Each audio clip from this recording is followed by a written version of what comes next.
Abra a Bíblia, por favor, em Abacuque, profeta Abacuque, no capítulo 1.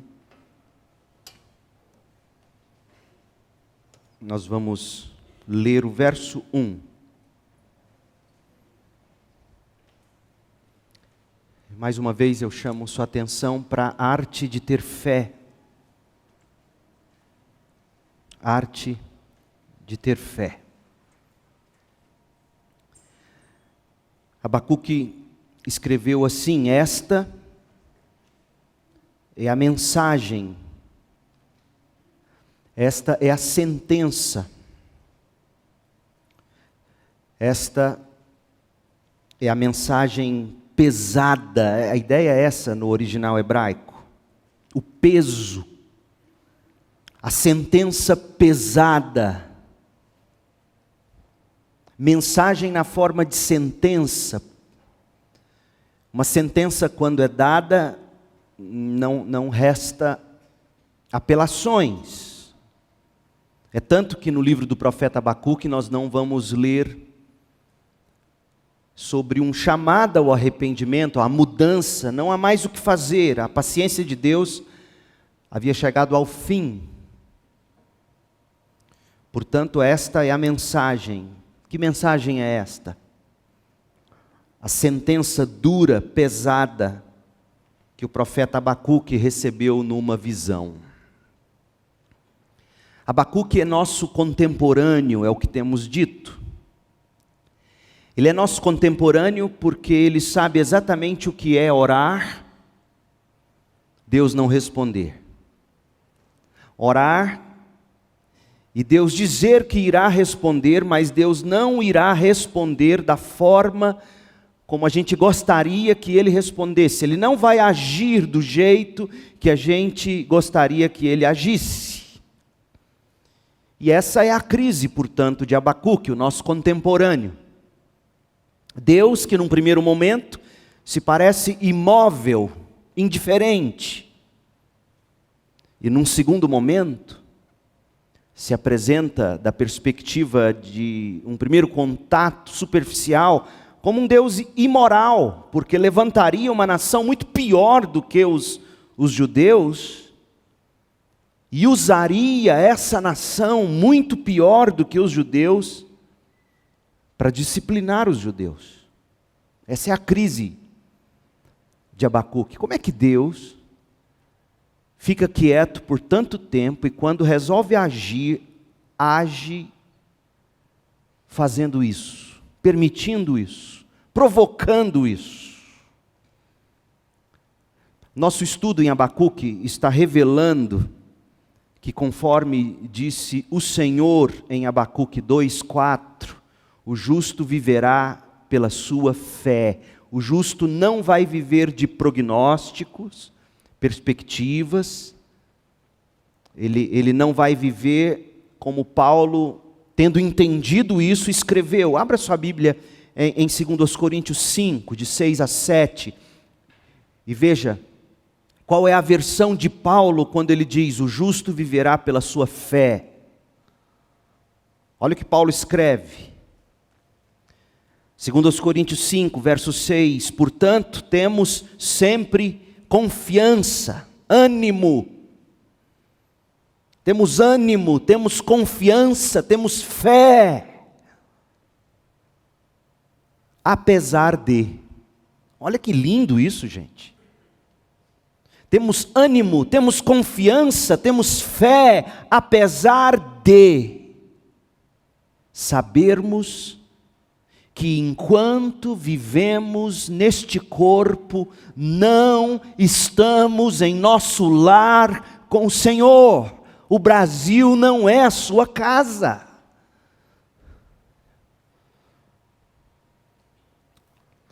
E aí Paulo completa, verso 7. Porque vivemos por fé e não pelo que vemos. Vivemos por fé, não por vista.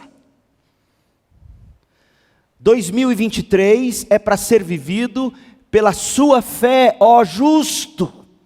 Não pelo que se vê, não pelo que se percebe, não pelo que se teme. Deus estava fazendo tudo aquilo para ensinar a Abacuque e a nação que eles não vivem de prognósticos. Eles vivem pela sua fé. Eles confiam, eles encontram ânimo, eles têm fé, apesar de saberem que estão vivendo neste corpo, e tudo que envolve viver neste corpo, dor, decepção, envelhecimento, é pouco, é bobo, mas é limitante. Eu tenho 49 anos, ano que vem que eu ainda vou ser coroa, não sou coroa ainda, mas ano que vem eu vou ser coroa. E é tão duro você terminar um almoço e tomar um sorvete, uma bolinha de um palmo, assim. É tão duro você tomar um sorvete e ir para casa com refluxo. Eu nunca tive isso. É bobo isso, pequeno. Mas é sinal do que é viver neste corpo. Ele vai envelhecendo, ele vai sentindo. Você já não tem o fôlego que tinha. Se o Saulão for jogar bola na quadra aqui igual jogava, meu Deus, tem que ter o SAMU parado ali, Saulão. A gente vai envelhecendo, não é, Iramar? Itamar, Júlio. E o corpo vai sentindo. O corpo exterior vai sentindo. A vida é bruta, ela é cruel. Vamos ficando velhos e as pessoas já não vão nos ouvindo mais como nos ouviam. E a gente vai sentindo isso. Portanto, temos sempre confiança, apesar de sabermos que enquanto vivemos neste corpo, não estamos em nosso lar com o Senhor, porque vivemos por fé e não pelo que vemos. Essa era a lição que Abacuque estava aprendendo, e também seu povo. Contrário dos ímpios que vivem estribados em si mesmos, o justo viverá pela sua fé. Abacuque 2:4, leia de novo. Olhe para os arrogantes, olhe para os perversos. Qual é a característica deles? Eles confiam em si mesmos. Essa é a grande característica de um ímpio, de um arrogante, de um perverso. Ele confia em si mesmo. Em contrapartida, em contraste, o justo, porém, viverá por sua fé, pela sua fidelidade a Deus. O justo viverá pela sua fé. É, portanto, sobre a arte de ter fé, fé para vencer o mundo, o tema deste livro.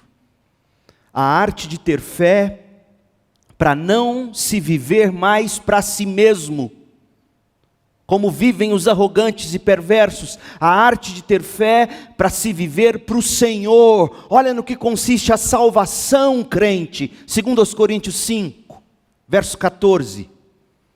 Para você entender ainda melhor o que é o justo viverá pela sua fé. Olha a implicação prática de dizer: eu creio em Jesus Cristo, eu sou crente, eu sou batista. Olha a implicação disso, prática. 2 Coríntios 5,14. De qualquer forma, o amor de Cristo nos impulsiona a viver para abençoar outros. O amor de Cristo nos constrange, porque cremos que Ele morreu por todos, também cremos que todos morreram. E qual foi o fim para o qual Jesus Cristo morreu? Verso 15, Ele morreu por todos, para que os que recebem sua nova vida não vivam mais para si mesmos, mas para Cristo, que morreu e ressuscitou por eles. Essa é a implicação do que significa o justo viverá pela sua fé. Crendo que Ele morreu com Cristo, constrangido pelo amor de Cristo, impulsionado pelo amor de Cristo. recebeu a nova vida em Cristo, não mais para viver para si mesmo, mas para Cristo, que morreu e ressuscitou por eles.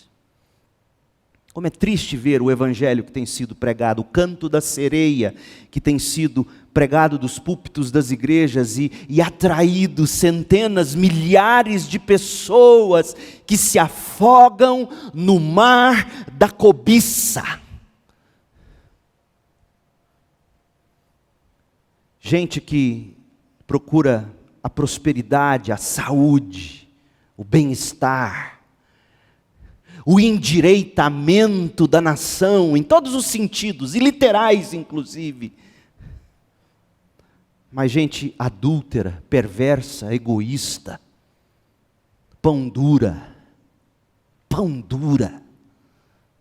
Gente que vive para si mesmo.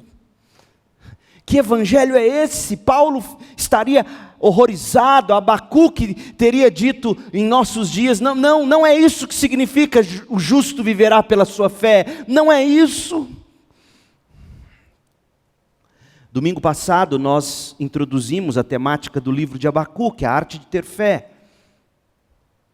E na mensagem da noite, a segunda desta série, nós nos debruçamos sobre o primeiro aspecto introdutório desta obra profética. Olhamos para a vida e para a obra de Abacuque e a gente concluiu que a fé não descarta a razão. Antes, a fé ilumina e redireciona a razão. Sem fé, a razão perde a razão. A gente identificou a cultura, a erudição de Abacuque estampadas na forma como ele escreveu seu livro, que é uma peça de arte literária.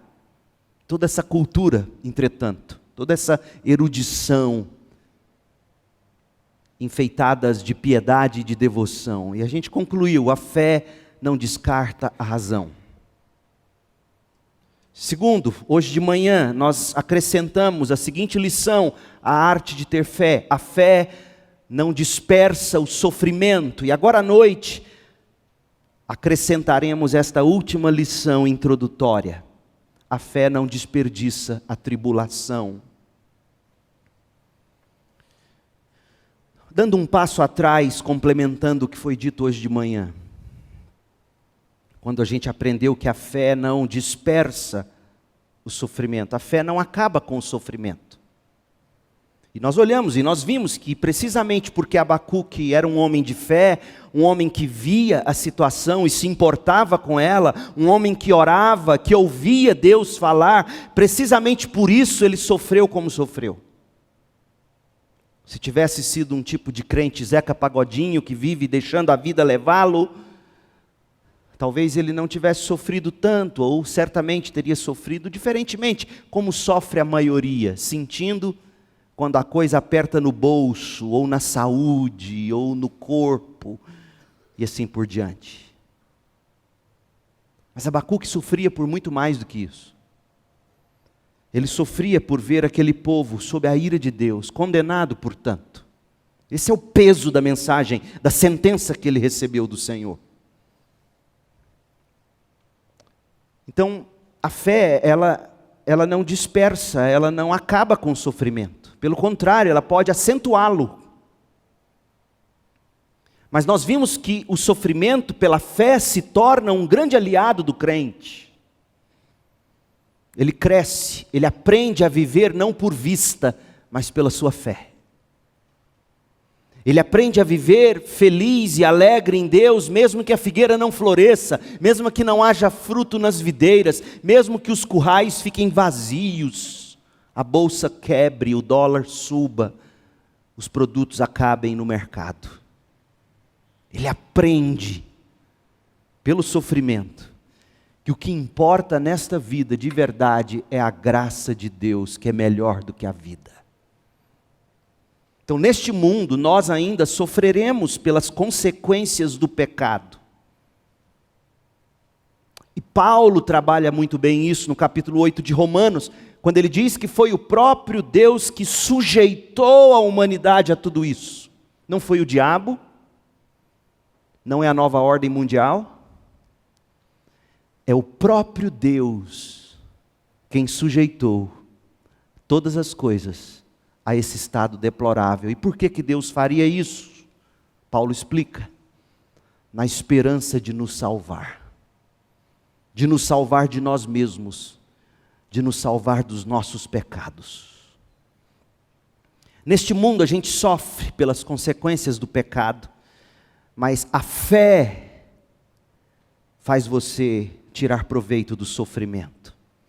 A gente sofre por causa de perdas, a gente sofre por antecipar problemas, a gente sofre pelo homem exterior que se corrompe a cada dia.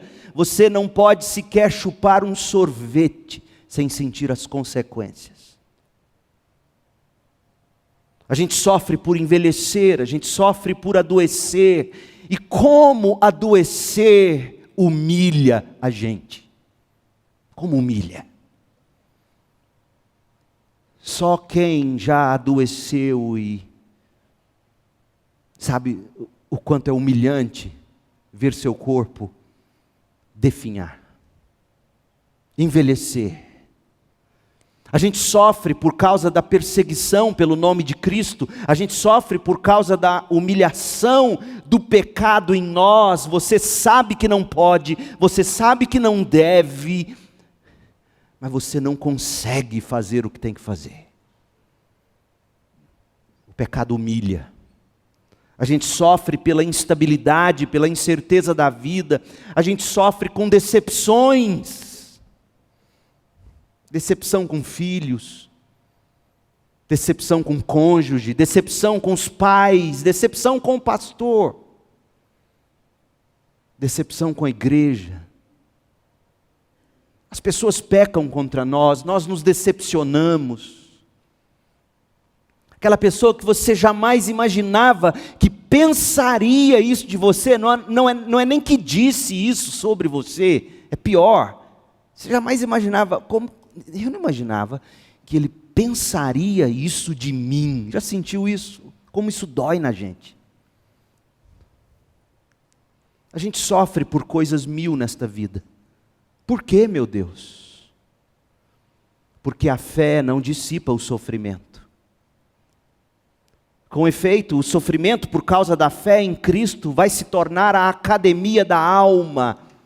O sofrimento por causa da fé vai se tornar a universidade do caráter, a escola de santificação. Olha como Paulo coloca isso. Abre em Romanos 5. Romanos 5, de 1 a 5. Preste atenção, leia e mastigue isso aqui. Portanto, uma vez que pela fé fomos declarados justos, temos paz com Deus. E é essa paz que importa, viu gente? Paz com Deus. O mundo pode cair em guerras. Mas se você fez as pazes com Deus por meio da fé em Jesus Cristo, você foi salvo da ira de Deus. E nesta noite você pode provar disso. É essa paz que importa. A noite de paz que cantamos no Natal é sobre essa paz. Porque o homem, a mulher, em seu estado natural, nascem já inimigos de Deus. E uma vez que pela fé fomos declarados justos, temos paz com Deus. Por quê? Por causa daquilo que Jesus Cristo, nosso Senhor, fez por nós. Primeiro, Ele nasceu entre nós, é isso que a gente está celebrando no Natal. Sem Natal não teria a vida e a obra de Cristo e, portanto, não haveria paz com Deus. Essa é a verdadeira história do Natal. Trazer paz entre inimigos, Deus e o homem. Sim, inimigos de Deus. Mas em Cristo, quando você crê nele, quando você o recebe como sua justiça, você faz as pazes com Deus. E Paulo continua, verso 2: foi por meio da fé que Cristo nos concedeu esta graça, que agora desfrutamos com segurança e alegria, pois temos a esperança de participar da glória de Deus, a graça de ter paz com Deus. Verso 3, também nos alegramos ao enfrentar dificuldades e provações. Meu Deus. Alegramo-nos por termos sido justificados e pela fé, por termos feito as pazes com Deus, nos alegramos, mas também nos alegramos ao enfrentar dificuldades e provações. Por que, Paulo? Simples. Porque pela fé, está implícito aqui, pela fé nós sabemos que dificuldades e provações contribuem para desenvolvermos a perseverança. Por que essa geração não persevera tanto? Porque tem tudo na mão, não tem dificuldade. Não tem dificuldade. Papai e mamãe não tem dinheiro, parcela no cartão. É assim. E aí vem Paulo dizendo, as dificuldades, as provações contribuem para a gente desenvolver perseverança. E a perseverança produz um caráter aprovado, e o caráter aprovado fortalece a nossa esperança. E essa esperança não nos decepcionará, pois sabemos quanto Deus nos ama, uma vez que Deus nos deu o Espírito Santo para nos encher o coração com seu amor. Então, a fé, veja bem, ela dissipa a condenação eterna. Justificado, pois, com Deus, por meio de Cristo, temos paz com Deus. A fé dissipa a condenação, mas a fé não dispersa o sofrimento. E isso é graça de Deus. Ponha isso na sua cabeça. O seu sofrimento é graça de Deus. Paulo quem disse isso? Porque o seu sofrimento, pela fé, contribui para o desenvolvimento da sua perseverança, sem a qual ninguém será salvo. Porque serão salvos todos quantos perseverarem até o fim. Aí você me diz, então perde salvação? Não ponha palavras na minha boca. É que o salvo persevera. E o meio de ele perseverar é o sofrimento que contribui para o desenvolvimento da sua perseverança, que contribui para a produção do caráter aprovado, que contribui para o fortalecimento da esperança da vida eterna em Deus e com Deus. Em tudo isso, ao abraçar o seu sofrimento, ao abraçar o seu Deus e lutar com o seu Deus no sofrimento, Abacuque estava aprendendo a arte de ter fé, e ele te ensina isso essa noite. No meio de tudo, Deus disse ao profeta o seguinte, Abacuque 2,4, olhe para os arrogantes, Abacuque, olhe para os perversos, qual é a característica deles? Confiam em si mesmos.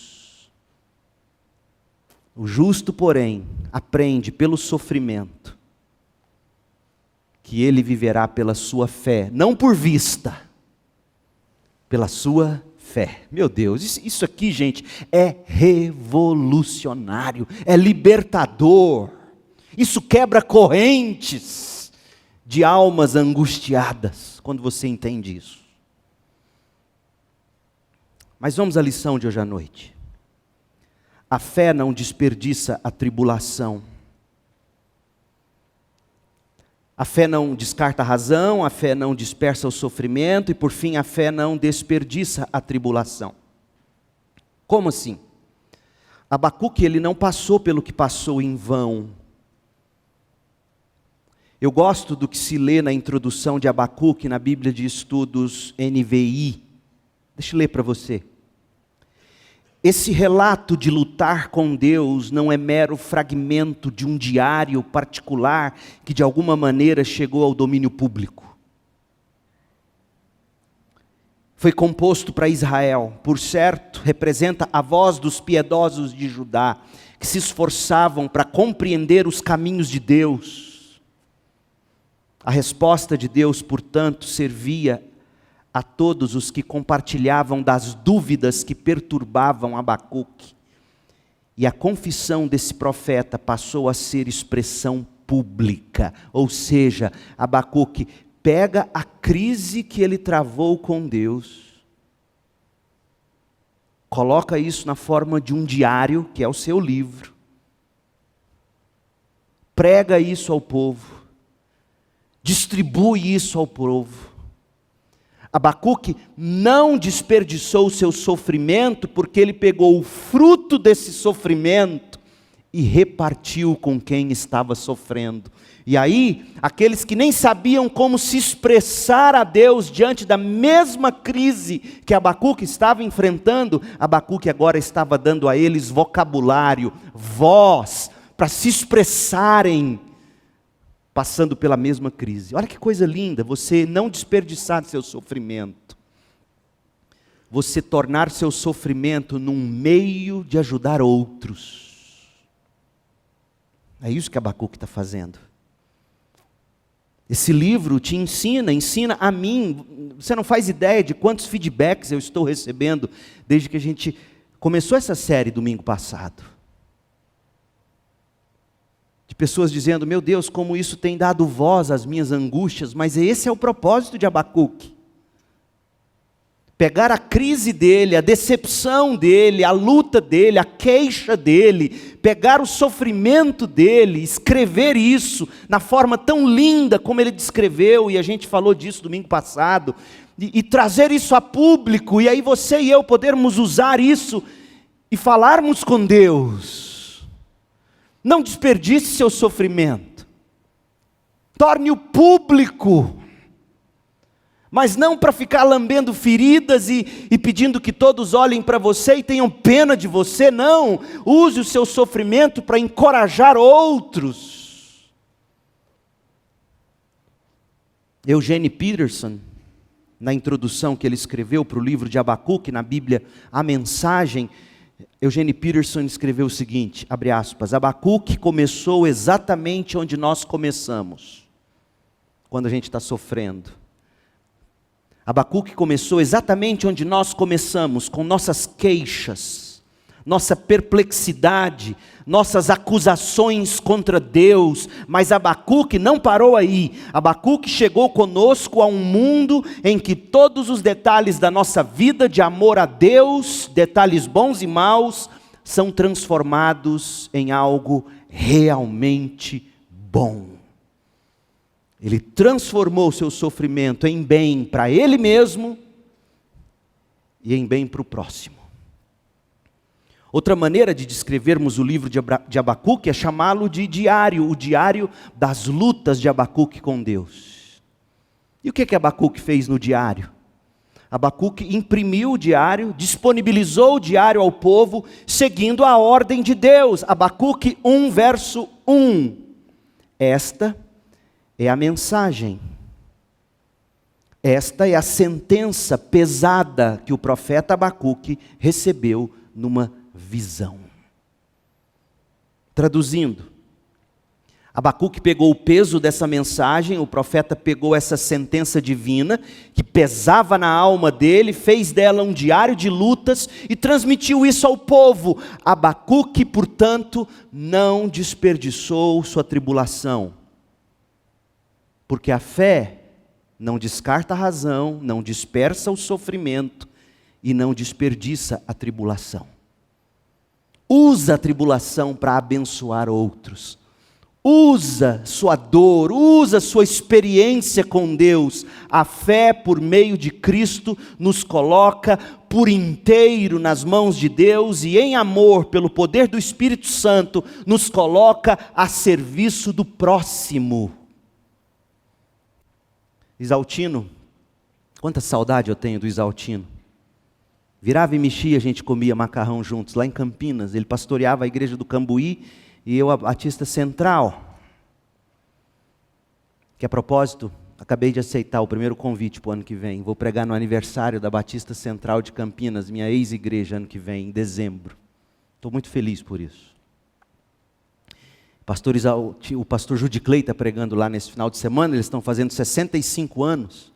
E é tão bom ouvir o que eu ouvi. Judiclei escreveu no WhatsApp para mim: esse povo aqui te ama. Que coisa linda um pastor ouvir.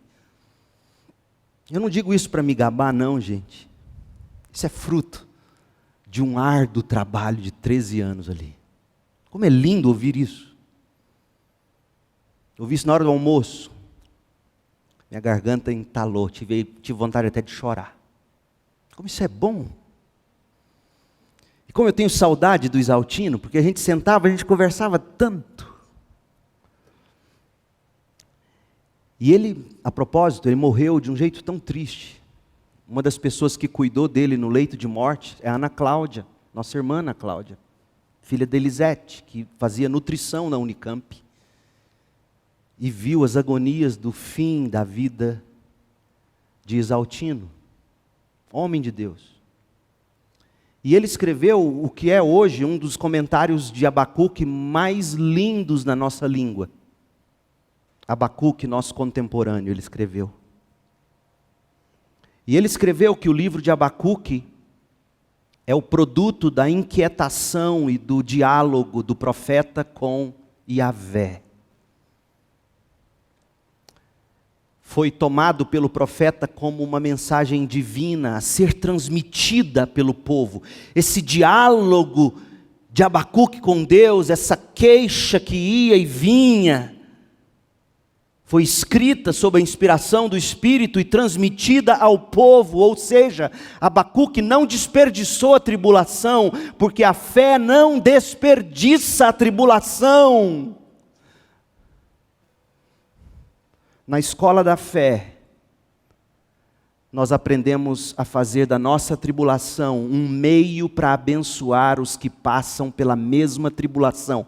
Qual é a tribulação que você está passando? Aí de repente você pensa, olha, é um negócio tão raro. Que bom. Que bom que agora tem um. Que quando encontrar outro passando por algo tão raro, não vai se sentir um esquisito sozinho. Você vai pegar essa tribulação, seja ela qual for, e vai torná-la um meio de abençoar outros. Esse é o chamado cristão. Você tem dúvida disso? 2 Coríntios 1. Você está vendo que de Paulo eu tenho mais citado 2 Coríntios até agora? Para mim, 2 Coríntios é a carta preferida. Amo 2 Coríntios. Um dia eu ainda vou pregar 2 Coríntios aqui, de ponta a ponta. É a carta mais pessoal de Paulo. É onde Paulo mais se parece com Abacuque. 2 Coríntios 1, eu vou ler na tradução de Eugene Peterson, na paráfrase da Bíblia, a mensagem. Escute.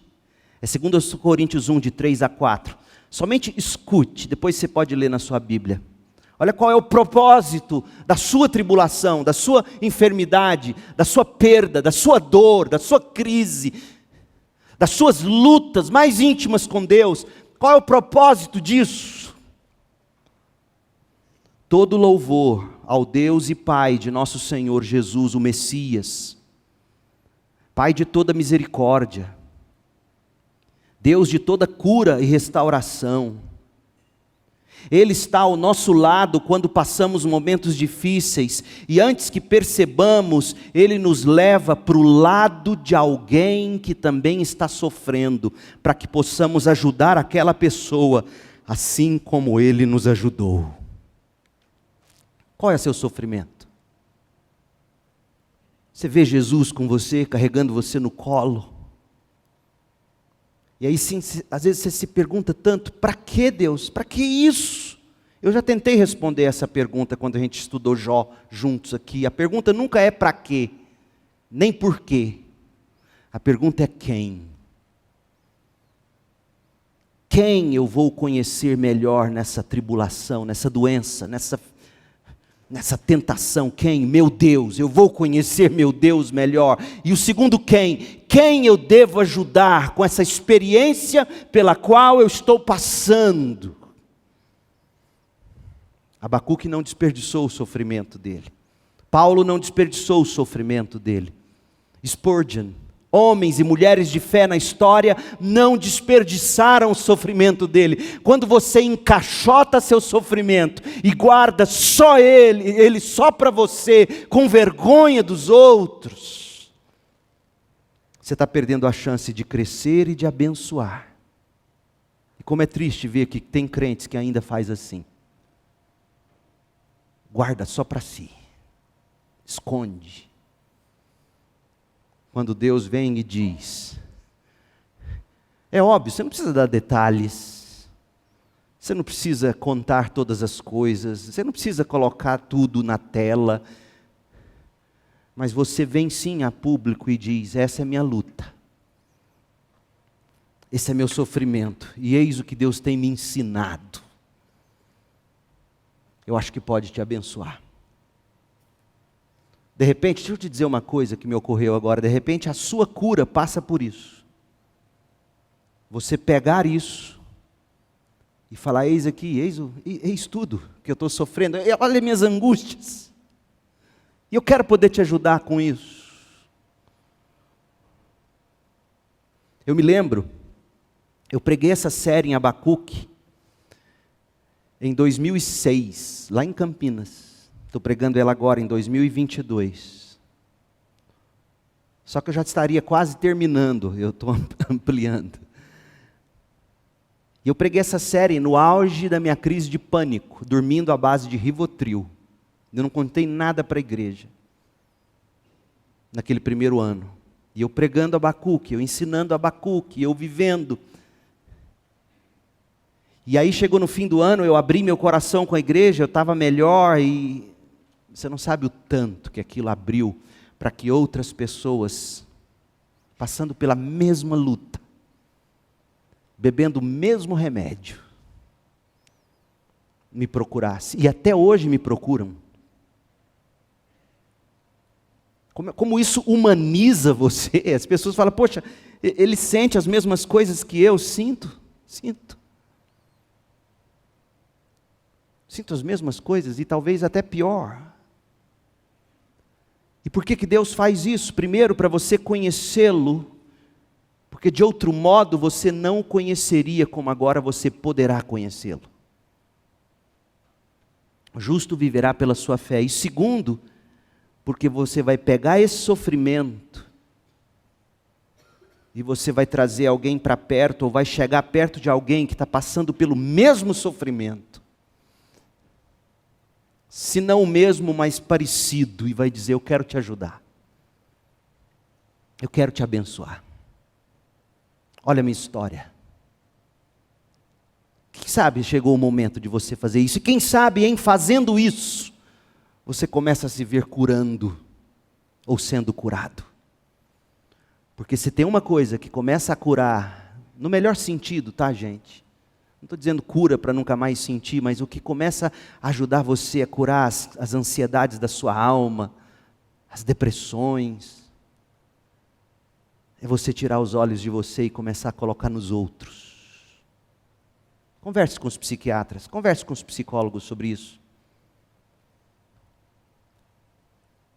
Você toma a medicação certa, você faz a dieta correta, você faz os devidos exercícios e você começa a falar de si, começa a tirar os olhos de si, começa a ajudar outra pessoa.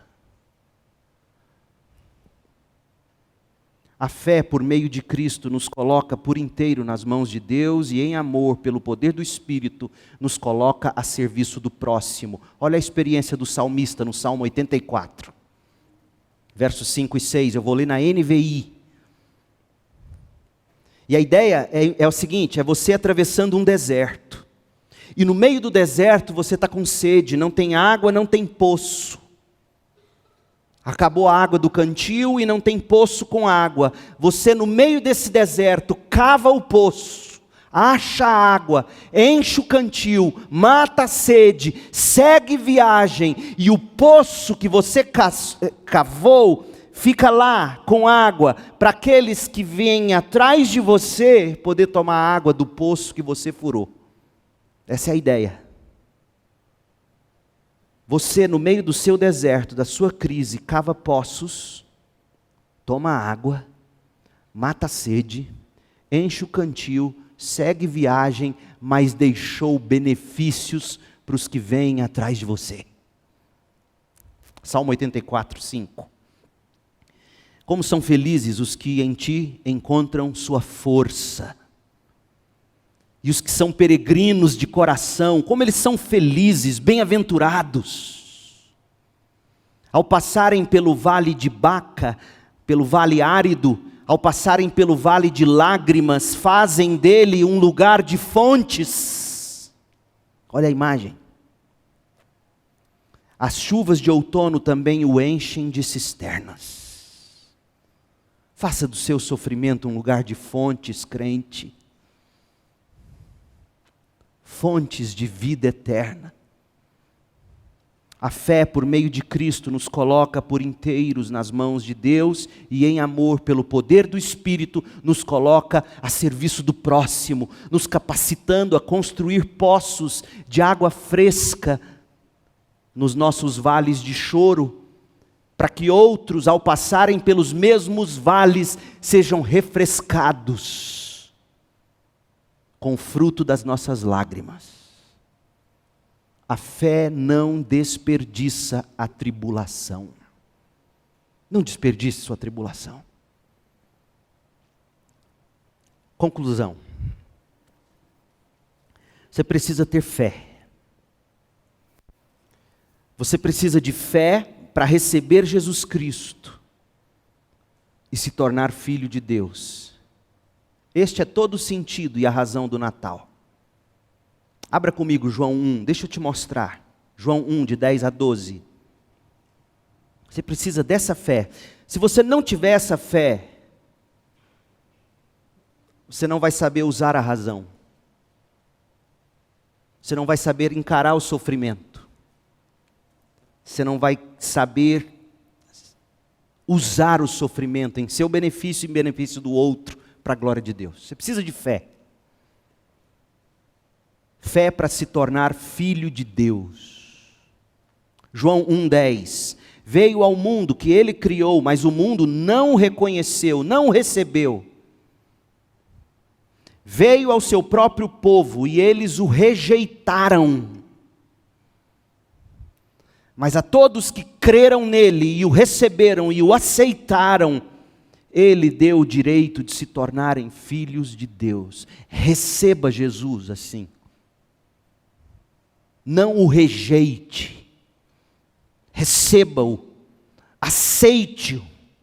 Tome-o como seu. A pergunta que eu quero responder agora é a seguinte. Porque se eu te perguntar isso, eu acho que você vai gaguejar. Seja honesto agora, tá? Honesta. Receber Jesus como? Aceitá-lo como? De que jeito a gente recebe Jesus, a gente aceita Jesus para ser salvo? Essa é uma pergunta válida, muito válida. Eu aceitei Jesus, tá? Aceitou-o como? Quem é Jesus? De que modo ele foi recebido e vive aí no seu coração? Deixa eu tentar te ajudar. Você precisa ter isso, gente. Isso é o Evangelho. Você precisa disso para a sua salvação, você precisa disso para saber pregar o Evangelho. Você precisa disso para saber usar a razão, não desperdiçar o sofrimento. Você precisa disso para viver o projeto Abacuque. Você não vai saber a arte de ter fé se você não souber manusear o Evangelho. Se apropriar dele e manuseá-lo. Veio para o que era seu, mas os seus não receberam. Mas a todos quantos o receberam, deu-lhes o direito, o poder de se tornarem filhos de Deus. Recebê-lo como? Primeiro, você precisa de fé para receber Jesus como substituto. Você tem que ver Jesus como o seu substituto, aquele que morreu na cruz em seu lugar. uma vez que o salário do pecado é a morte. Ele morreu para você não morrer eternamente. Receber Jesus como sua justiça.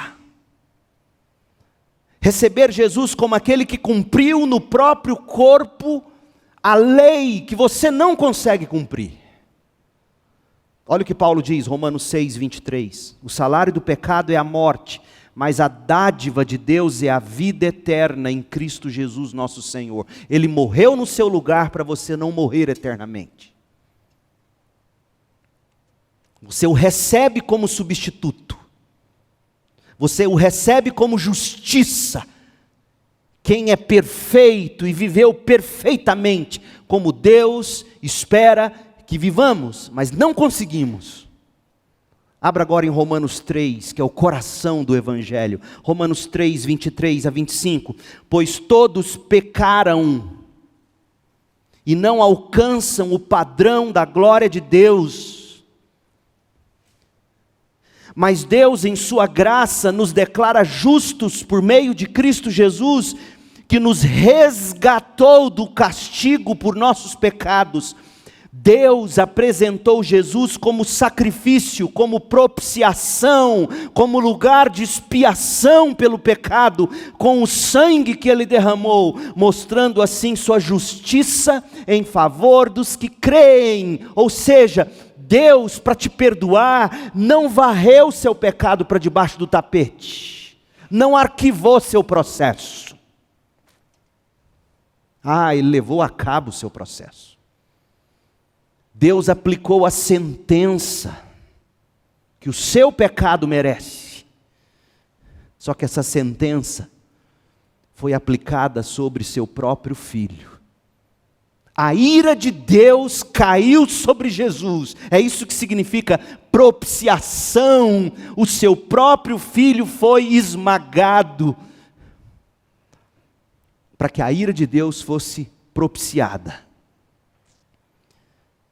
Ele cumpriu a justiça de Deus e ele recebe a ira de Deus, a merecida ira de Deus, sobre o pecado, sobre o pecador. Ele que nunca cometeu pecado, se fez pecador. Então, em primeiro lugar, você precisa receber Jesus como esse substituto, que absorve nele mesmo a ira que deveria cair sobre mim e sobre você, como sua justiça.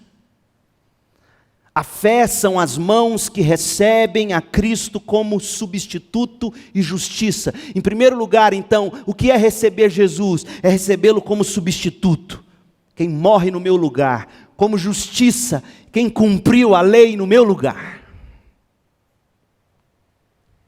Mas segundo, você precisa de fé para receber Jesus como tesouro. Tesouro. Porque Jesus não é apenas uma transação legal entre Deus e o pecador. Não. Jesus é o grande tesouro. E aí, nesse sentido, se no primeiro momento a fé são as mãos que recebem Jesus como substituto e justiça, quando você o recebe como tesouro, a fé são os olhos que enxergam o valor infinito de Jesus. A fé são os olhos que enxergam o quanto Jesus é insubstituível. A fé são os olhos que enxergam o valor inexprimível, incalculável de Jesus. A fé, quando enxerga Jesus assim, abre mão de tudo e com alegria abraça somente aquele tesouro. Mateus 13, 44. O reino dos céus é como um tesouro escondido que um homem descobriu num campo. Em seu entusiasmo, ele escondeu novamente o tesouro, vendeu tudo o que tinha e com o dinheiro da venda comprou aquele campo, porque ele só queria o tesouro, e o tesouro é Cristo. Jesus é o seu tesouro? A fé são os olhos que enxergam o valor infinito, insubstituível, inexprimível, incalculável de Jesus. Recebe-o com a alma alegre. É isso que significa receber Jesus. Mas significa também recebê-lo como todo suficiente para satisfazer os anseios da sua alma. Então você o recebe como substituto, você o recebe como justiça, você o recebe como o tesouro, como a única coisa que mais importa para a sua vida, mas você também o recebe como aquele que é o único capaz de matar a fome e a sede da sua alma. Não é o sexo, não é o casamento, não é a carreira, não é dinheiro, não é um país na mão de quem julgamos ser a pessoa mais certa. O que de fato sacia alguém é Jesus. Olha João 6,35. Jesus respondeu: eu sou o pão da vida, quem vem a mim nunca mais terá fome, quem crê em mim nunca mais terá sede, mas vocês não creram em mim, embora me tenham visto. Você recebe Jesus como pão que satisfaz, você recebe Jesus como água que mata a sede. É isso que significa receber Jesus, como o que te substituiu, o que cumpriu a lei no seu lugar, o que há de mais valioso no universo e na sua vida, e como aquele que é o único capaz de matar a fome e a sede do seu coração. Mas você precisa continuar lutando. Você precisa de fé para vencer a hostilidade do mundo contra os que são de Jesus. E a fé é o que vai nos ajudar a vencer a sedução do pecado que nos encanta, nos arrasta, levando-nos para a destruição, fazendo a gente crer que os mandamentos de Deus são penosos. É isso que o mundo faz com você, jovem. Diz para você que viver para Deus é penoso demais. Mas não é. Ele é o substituto, Ele é a sua justiça, Ele é o seu tesouro, Ele é o seu pão, Ele é a sua água, e você crê nisso, e você abraça, e você então luta para ficar amando Ele. Olha o que diz 1 João 5,3. Amar a Deus significa obedecer a seus mandamentos. Você não obedece para ser amado por Deus, isso não é evangelho. Preste atenção, a gente não sabe ler direito. Você não obedece para ser amado, porque você é amado, e porque você ama, você obedece seus mandamentos. E seus mandamentos não são difíceis, como o mundo quer fazer você acreditar que é. É difícil esse mandamento de Deus, é penoso. Não! É impossível viver o que a Bíblia diz? Não! E por que não? Olha o verso 4. Porque todo aquele que é nascido de Deus tem o poder para vencer este mundo. E nós obtemos essa vitória pela fé.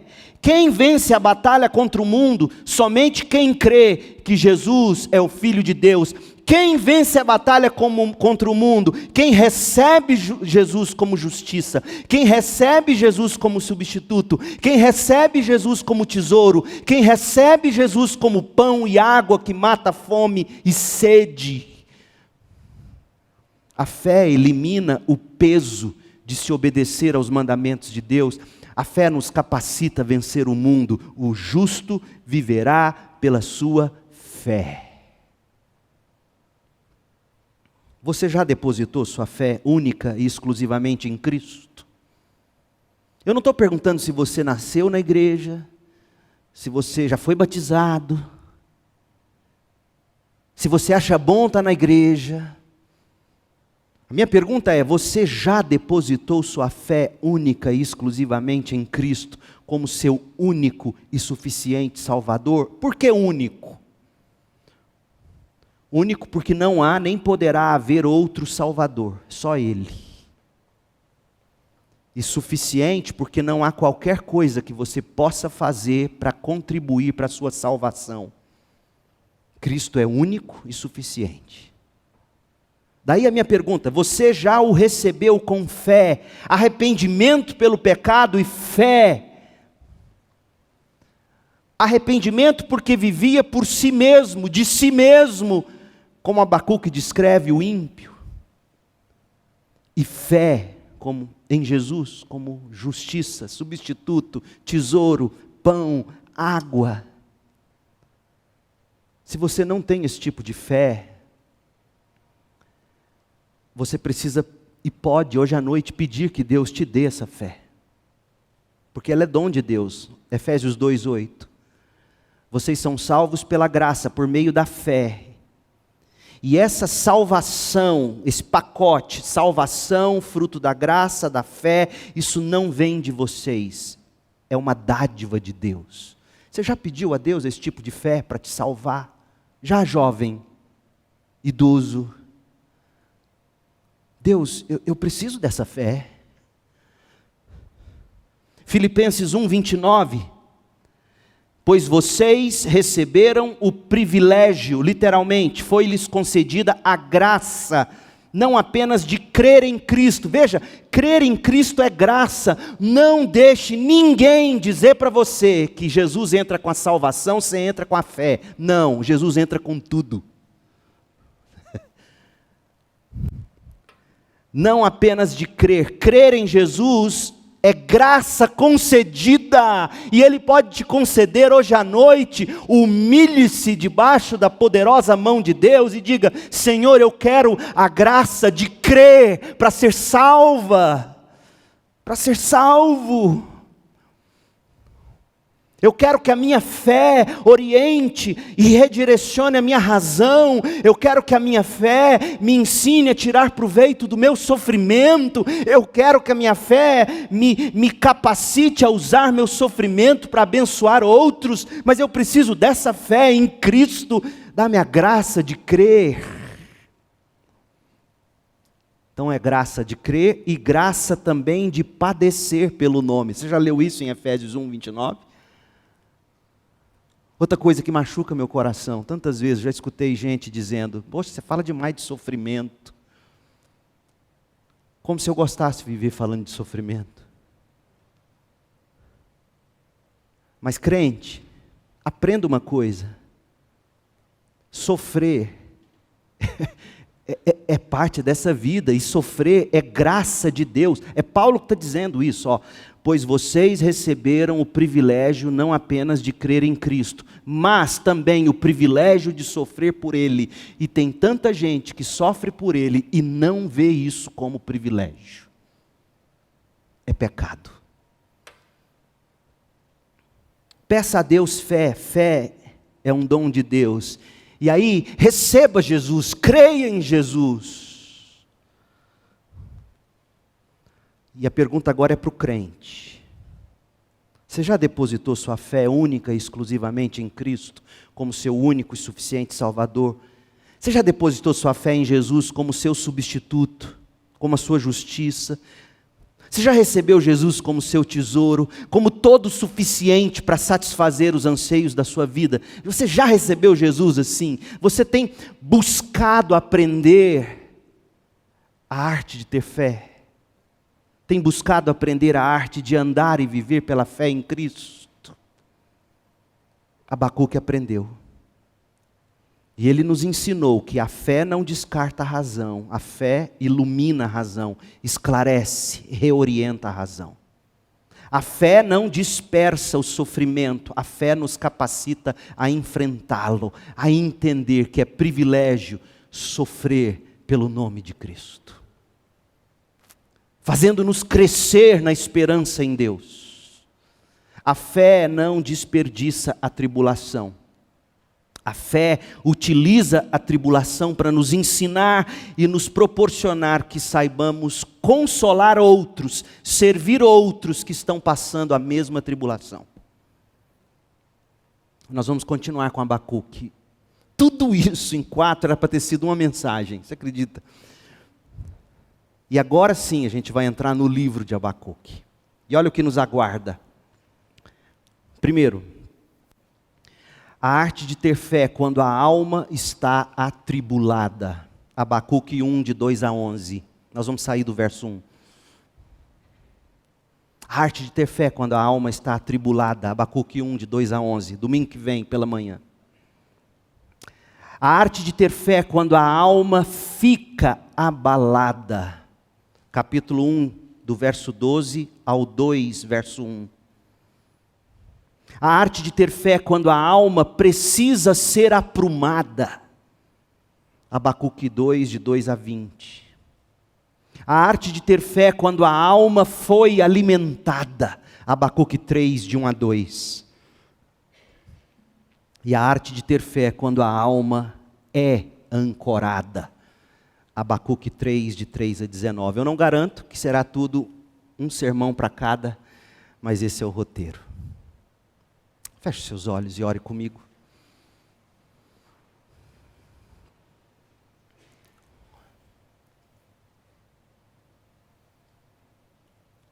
Soberano Deus,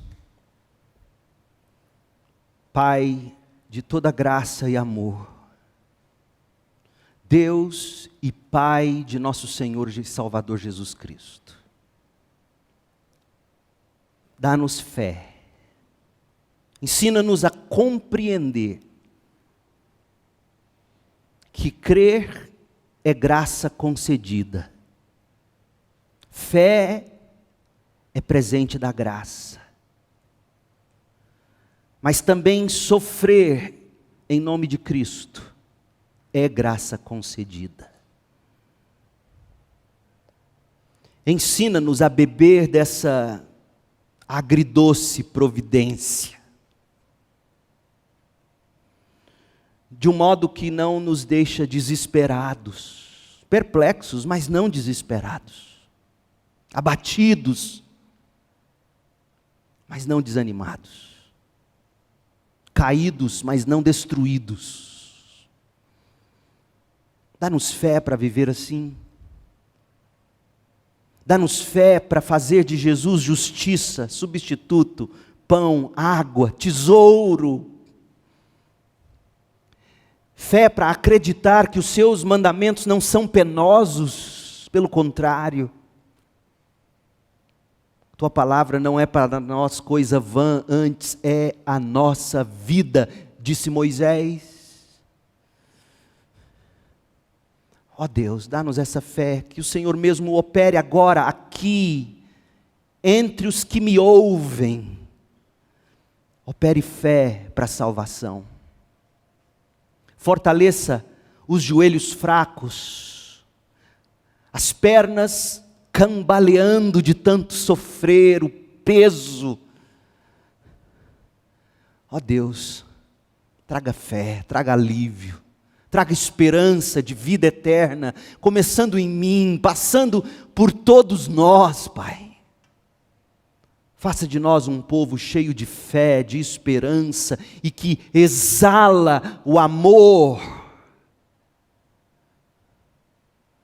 Seja esse país capitalista, socialista, Deus nos livre, mas seja qual for a tendência política dessa nação, faça de nós o teu povo um povo forte, cheio de esperança e de fé no reino que virá do céu, na nova morada que descerá da parte de Deus, lá sim é a nossa pátria. Dá-nos essa esperança. Ensina-nos a amar. Ensina-nos a amar como devemos amar, a viver como devemos viver, a orientar a razão pela fé revelada na Escritura, a abraçar o sofrimento como faculdade do caráter, a pegar o sofrimento e transformá-lo em ferramenta de auxílio para os que também sofrem ao nosso redor. Dá-nos a capacidade de aprender a arte de ter fé, em nome de Jesus. Que a graça de Jesus, o Salvador, o amor de Deus Pai, o Criador, a comunhão do Espírito Santo Consolador, estejam sobre nós hoje, aqui e para sempre. Até o grande dia, quando não precisaremos mais de fé. Fé, esperança e amor. Estaremos face a face, provando do teu amor infinito e eterno. Oramos em nome de Jesus. Amém.